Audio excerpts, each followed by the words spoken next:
Okay, so the next thing we're going to do is bring you a sneak peek into a fourth grade classroom in Azle ISD. I want to set that up by telling you that they have been going through an entire series of Schlechte training. They did all of the basic working on the work, but now they've brought all the Schlechte trainers back, and they are going one-to-one in their district, and so they have been taking working on the work with technology embedded. So they really changed up the course of where they're headed and what they're doing. And so you're going to go live into this classroom. And good morning. Morning. Morning. Morning. We are so excited to see you guys.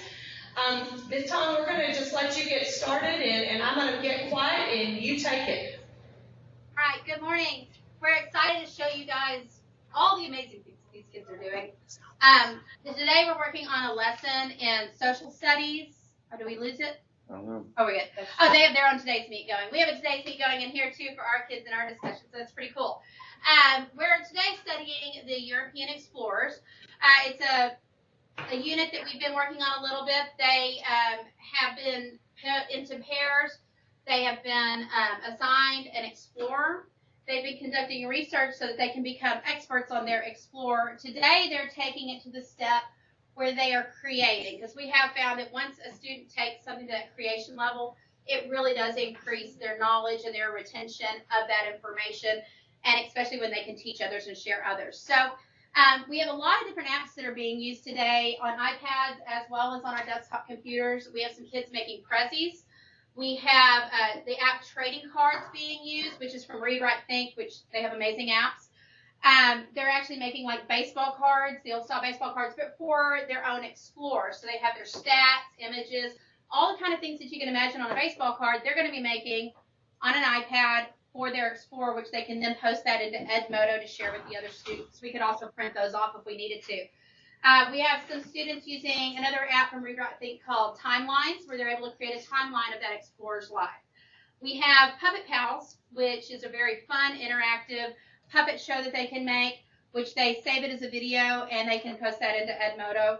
And then, did I cover everybody's apps? Anybody have something I didn't mention? Oh, Toontastic is being used. Toontastic is a way to make a cartoon. It's great because it teaches the story arc, so we're linking our reading skills in with our social studies with that app. So kids, if you will quietly move to your partners, go ahead and start working with your research that you've conducted and creating. One other really interesting usage that we have today of an app that a lot of people don't think about use in the classroom is Minecraft. Some of you may have heard of Minecraft before. Our kids love using Minecraft. I know they go home and play on it for hours. My son does. But our kids really take it to a creative and learning level. These kids today are looking at the ships, the caravels that the explorers used to come across to find the New World in. They are creating and building those to where we can go on a 3D virtual tour of one of those ships. Last week, we were working on the Native American tribes, and they were able to build an entire Algonquin village that we were able to walk through and experience in a 3D virtual world. So it really is amazing the levels they can take it to. And whenever a student is giving you basically a tour, a field trip of this virtual world, that shows that they've really ingrained that knowledge and they're ready to share it with others. Like I said, we do have Today's Meet working in here. It's a back channel discussion the kids are using to post their discoveries, post the knowledge they gain, as well as to ask me questions.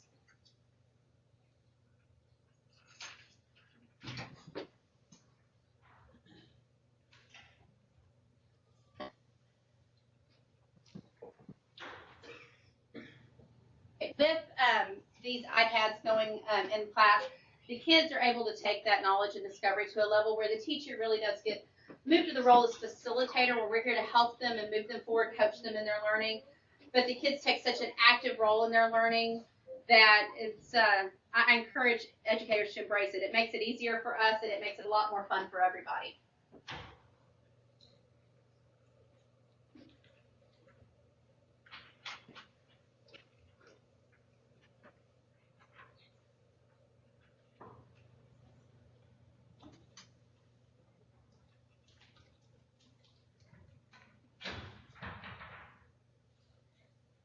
The directions for what they're doing today were posted on Edmodo, so they have access to Edmodo to see and refer back to the overriding questions we're looking at. We're looking at why these explorers came to the New World.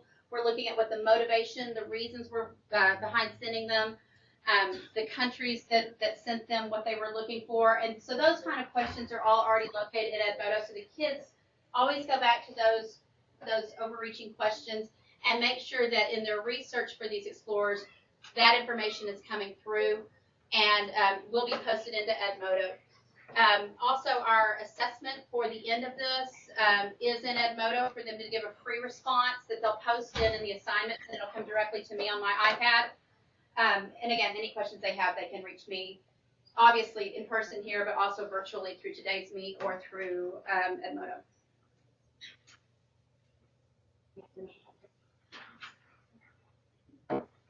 You guys, your username.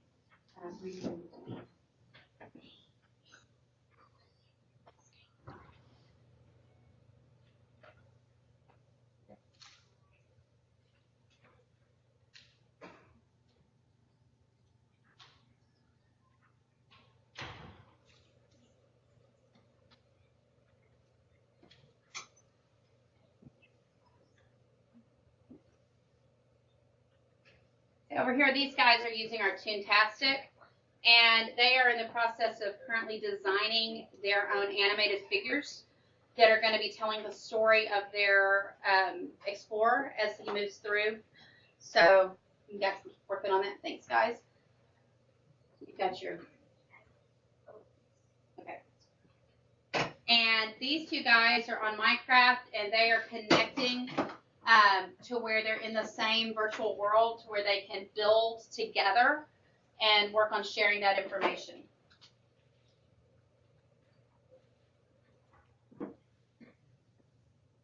What I wish you guys could see that's so cool is the way our kids do toggle back and forth between the app they're utilizing, and then they'll get on Safari, they'll use their textbooks, and the way they integrate all of their resources seamlessly, so that they're gaining their information. When they get to a point in their creation where they seem to have a gap in their knowledge, they're able to go back out, continue that research, find that knowledge they need, and then get back into what their creations are.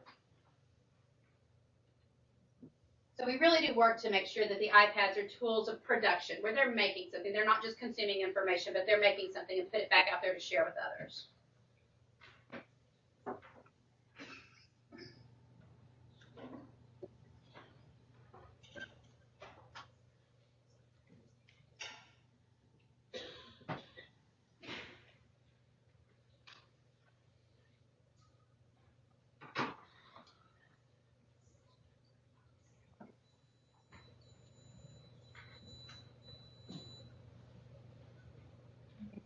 Okay. And you can put that into the yeah.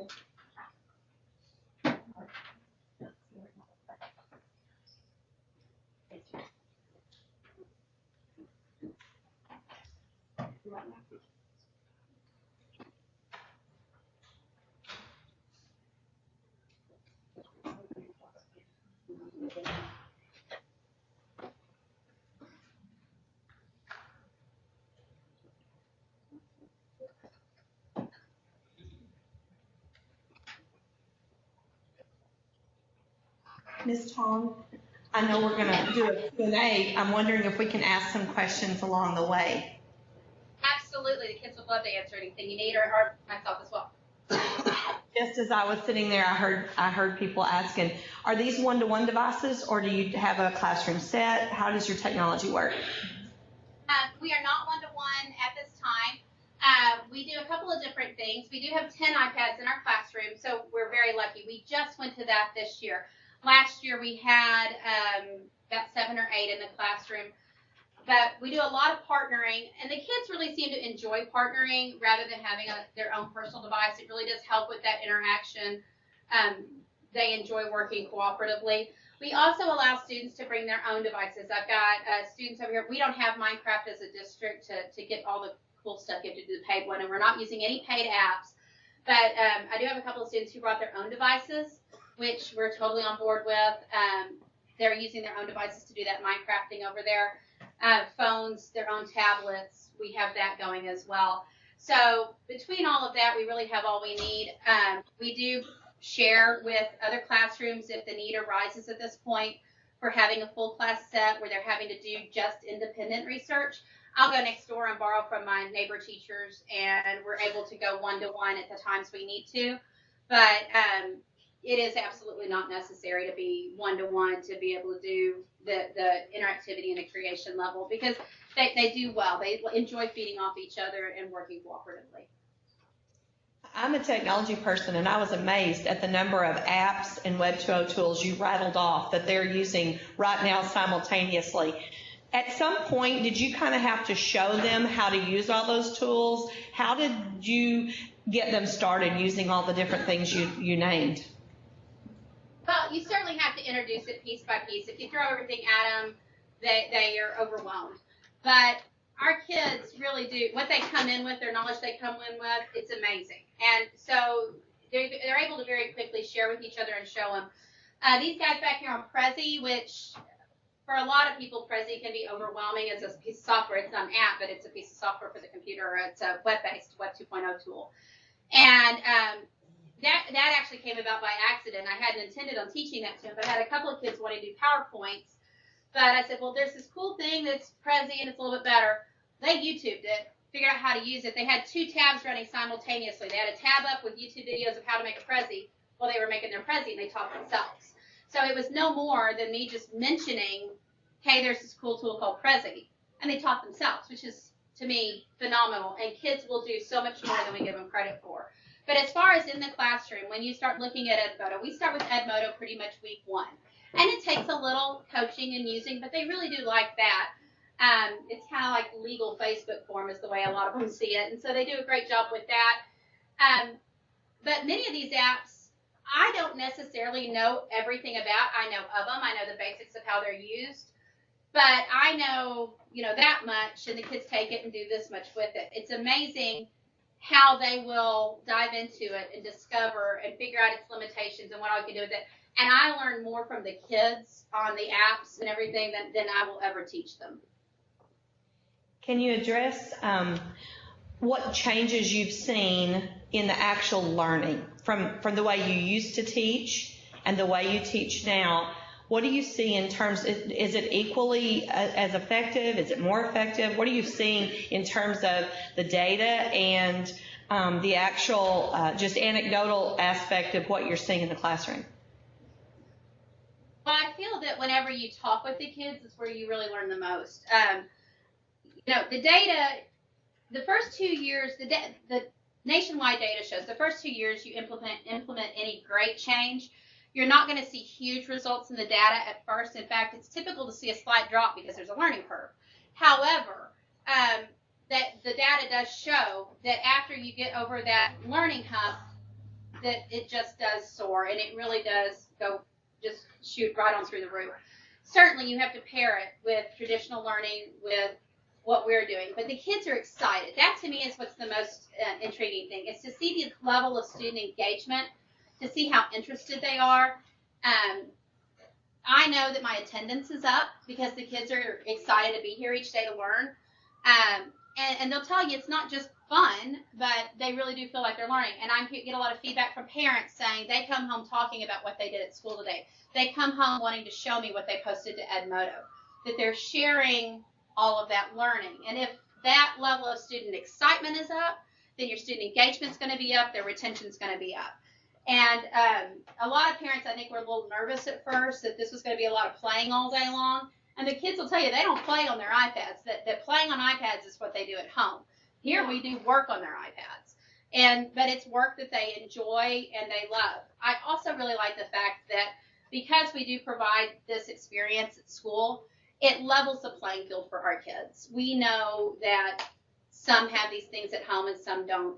And we also know that in the workplace, these are required. The skills that come with these are very much necessary in today's world. And all of our kids will leave here feeling very, very comfortable with these devices. So as far as preparing them for what they're going on to, preparing them for their life, I know these kids are going to be much more prepared as a whole person, as a complete learner, and really developing that lifelong love of learning. Sorry, that's our attendance bell. Hold on just a second. Yes. Have you already taught all this information that they're now using to create, or are they learning as they're creating? It's a little bit of both. Yesterday, we introduced this topic, gave them an overview, gave them their partners, and I gave them their explorers that they were researching. Gave them a little note card with their explorers, which you see these bright orange note cards laying around on their desks. Gave them their explorers. And they set about yesterday on the research side of this, beginning their research. And they worked for about 20 minutes yesterday, researching and learning, becoming the experts on their explorers. Today, they're taking that research and applying it into something that they're creating to share what they've discovered.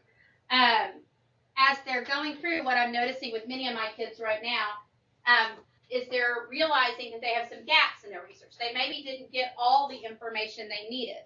And so they're going back and they're researching. They're getting more information to be able to put that in there and meet the needs of whatever their assignment is, whatever their creation is, to make sure that they're addressing all of those overriding questions. Could we hear from the kids? And find out what they're doing? Can I talk to some of the kids? Yeah, they're asking to hear from the kids. Absolutely. Hey, Jackson and Kevin, do you guys want to talk to them a little bit? And I'll move around. Hey guys, Minecraft specialists? They are the Minecraft. If you guys will move over to here, I think they'll be able to see you a little bit better. Huh? Guys, you guys need to become movie stars. You look really good on screen. I think you may have just moved past the camera. Guys, back up a little bit to right here. But just look at the camera. Okay, talk to them about what you're making. We're making ships for the European explorers. So far, we've made Mayflower, and a few other ships, and we've made docks, and they all look different, and they're traveling to America to find the Indians. In this part, show one. Right now, this one's working in progress. This one's working in progress right now. We're almost done with this one. But so far, we've made 1, 2, 3, 4, 5 ships. And Let me see if I can hold it up a little. Can you all back it out a little bit? I am not a Minecraft expert. Guys, what did you have to know about the ships in order to build them? But we had to in our social studies book, and we had to figure out what size it would be, and then we just took an estimate how many blocks we would need, and then we put it all together, and then we made several ships, and then we made like lifeboats, and then we would put it if the ships would break, and then if they didn't look good, we'd fix them all up, and then we would just look in our social studies book how to build it, and we would put and then we'd see how long it would take, and then we would make it the next day, and then we would show Miss Tong, and then we would get to go inside it and then take it all out.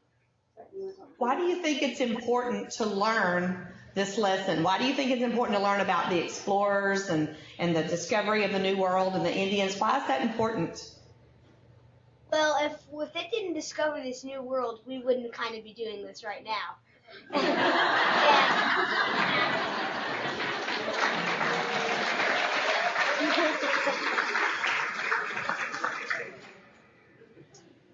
And it really helps us learn. I've learned thousands of facts right now. And we've been trying to figure out what ship we should do the most for, like which one Christopher Columbus rode. We haven't figured out that one. It's the Mayflower. No. No, it's not. Isn't? And yeah, Why so we're don't trying you- to figure it out. Can you tell us, what was it like to be in social studies before you had all these great tools and the way you're learning now? How is it different than, say, how you were learning in second grade? Well, it was a little harder to do in second grade because we didn't have devices and we didn't have we couldn't use our minds as much, and we actually get to do it and make it, and now we get to make it. And now in second grade we didn't use iPads and phones and things to make all this kind of things like the boats that we've made. It took a while, and we didn't know how to make it in the second grade, and in second grade we didn't have these kind of devices to help us. What's the best part of your day? Do all your teachers teach the same way Miss Tong teaches, or do you have some teachers that still teach the old way or the way they used to teach? Over here, y'all stay with Miss Tong.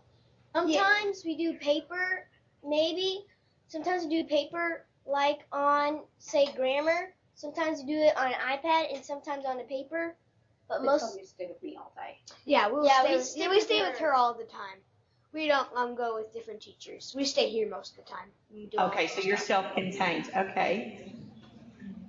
So what's the best part of your day? Getting to do social studies and science.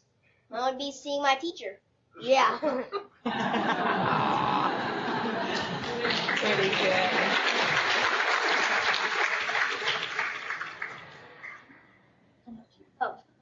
In Genius Hour, we get to make our movie, or we get to create our own things.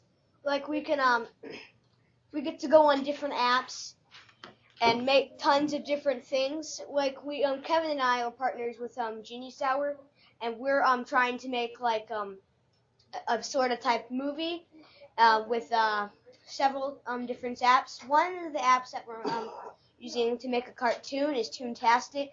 I think Toontastic's really good to make a cartoon because you videotape it, you make your characters, then you videotape yourself, and then you record it, and then you put it on there, and then you put it into one big thing.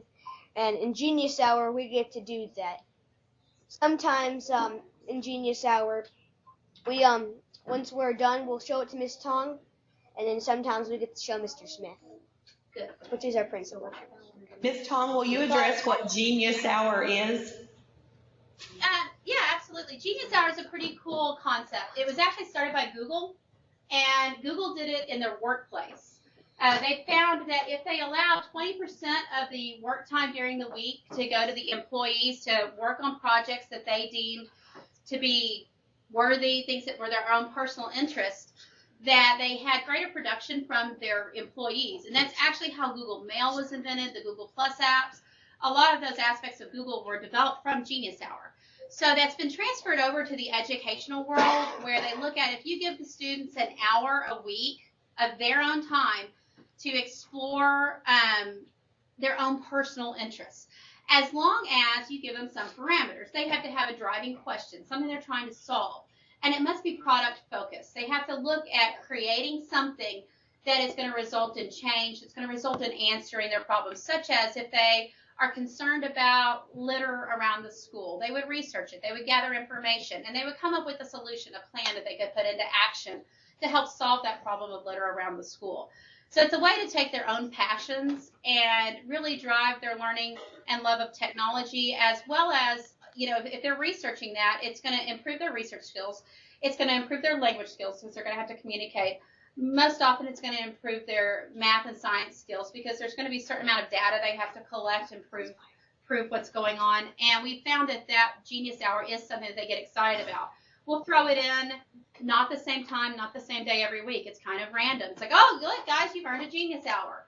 And they get to really drive those passions. We have one student that is very interested in art, and he wanted to be able to create a coloring book for younger students. And so he's working at creating that.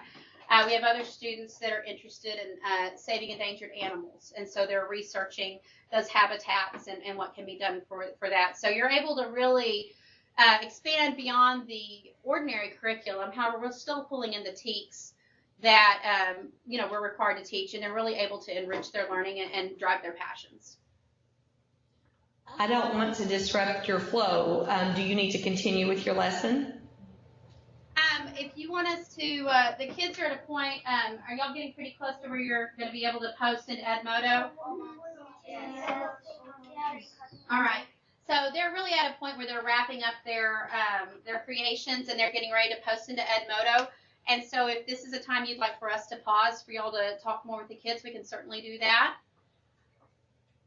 You guys have questions for the students?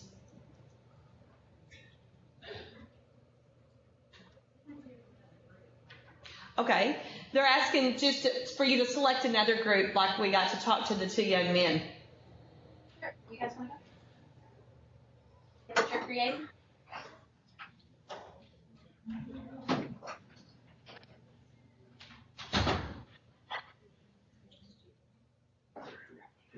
Tell us about what you were working on.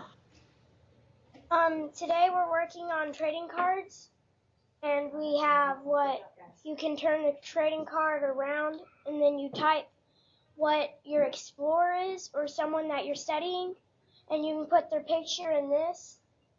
Then you type like when they were born and when they died, and memorable things that they said, or like if they had any children or not. And ours is Renee Robert Cavalier, and we're doing a trading card about him. So what happens, you did that particular explorer, and I'm assuming that someone else maybe did a different explorer. How do you get that information since that's not the one you were working on? How do you learn about the others? What you do is Miss Tong, she wanted us to take a picture of it on both sides of the card. We post it to Edmodo, and then there the whole class can learn about that one explorer. So then And do you use that? I'm assuming you use that to get ready for your test. Yeah, pretty much. Do you ever feel like you don't get enough time to do the things you're wanting to do, or do you feel like you have enough time to complete all of the creative assignments that you get? Pretty much every kid gets everything done a little bit earlier than they're supposed to. And if we maybe have a little problem or something that takes a little bit longer, Miss Tong will always give us time. Questions?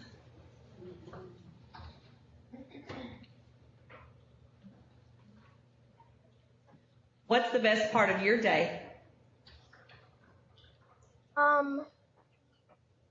Usually when we're working on, when we're getting ready to get on the iPads, we'll be like researching, and that's pretty much my favorite part of the day. Do you think you learn, the young man that's standing beside you in the Longhorn sweatshirt, I can't believe I'm even talking to you, but okay, here we go.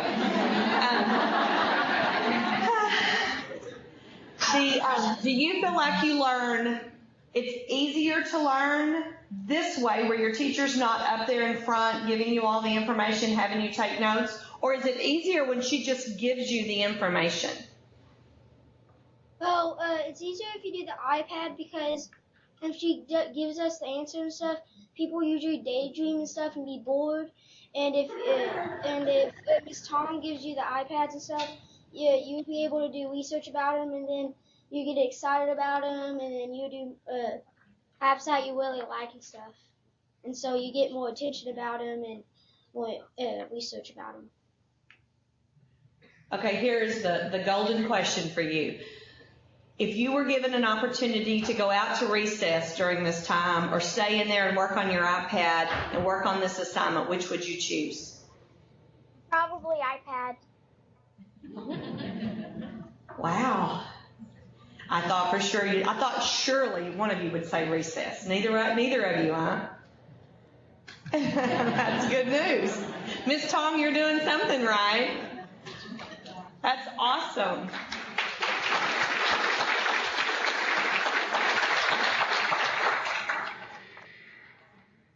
Miss Tong, we so appreciate you letting us peek into your classroom today. You have got amazing students. Let's give these students another round of applause.